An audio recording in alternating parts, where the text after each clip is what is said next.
بہت لمبی گفتگو آپ حضرات کے سامنے نہیں کروں گا، اس لیے کہ بہت رات دیر ہو گئی ہے، اور مجھ کو جب میں نے معلوم کیا تو معلوم ہوا کہ یہ ایک روایتی جلسہ ہے، بڑا مبارک جلسہ ہے۔ اس طرح کے جلسے سابق میں اور پہلے صبح فجر تک ہوتے رہے ہیں۔ میں مبارکباد دیتا ہوں آپ کی محبت کے لیے آپ کو، اور اللہ سبحانہ و تعالیٰ سے دعا کرتا ہوں کہ دین سے آپ کی محبت، دین سے آپ کا لگاؤ، اللہ سبحانہ و تعالیٰ کی عظمت اور اس کے نبی کی محبت آپ کو یہاں لے کر آئی ہے۔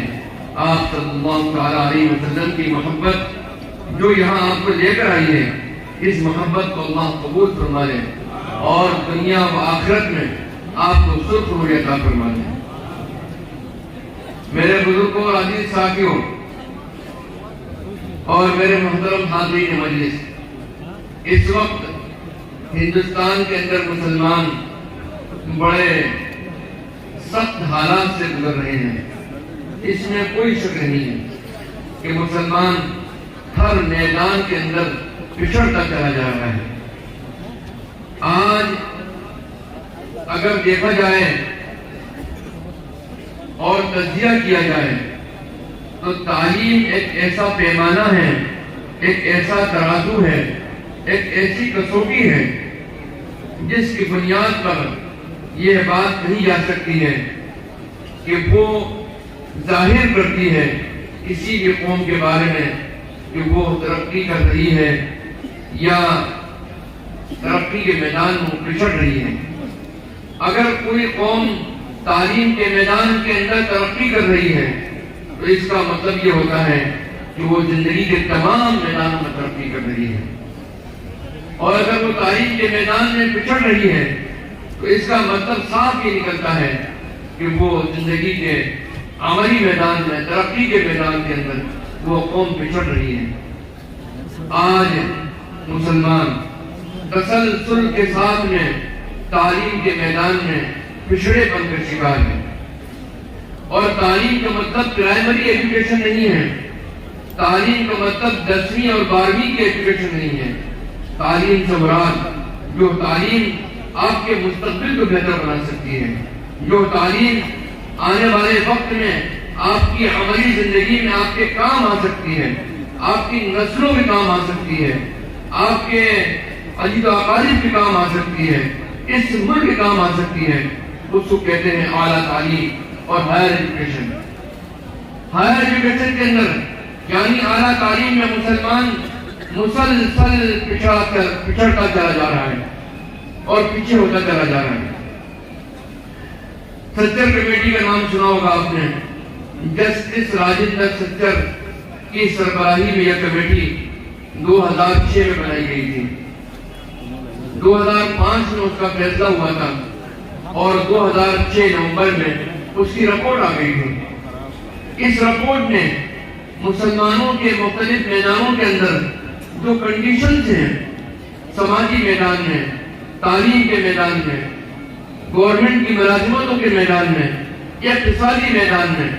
ان کا عروج اور زوال کی صورتحال کیا ہے، اس کو درشایا تھا اور اس کے اثرات کو ظاہر کیا تھا کہ مسلمان اس وقت کس صورتحال سے گزر رہا ہے۔ اسی طریقے سے 2009 کے اندر راجندر مشرا کی رپورٹ بھی آئی تھی، اور وہ رپورٹ اگرچہ ریزرویشن سے متعلق تھی، اس نے بھی بہت کچھ گفتگو مسلمانوں کی تعلیم سے متعلق کی تھی۔ ان دونوں رپورٹوں سے جو بات نکل کے آتی ہے وہ میں آپ کے سامنے بیان کرتا ہوں، خصوصیت سے اعلیٰ تعلیم سے متعلق۔ یہ دونوں رپورٹ یہ کہتی ہیں بنیادی طور پر کہ ہندوستان کے مسلمانوں کو اگر 100 حصوں میں تقسیم کر دیا جائے تو 55% مسلمان یعنی 55% مسلمان ایسا ہے جس کی آمدنی پورے مہینے کے اندر ₹0 سے لے کر ₹500 تک ہے۔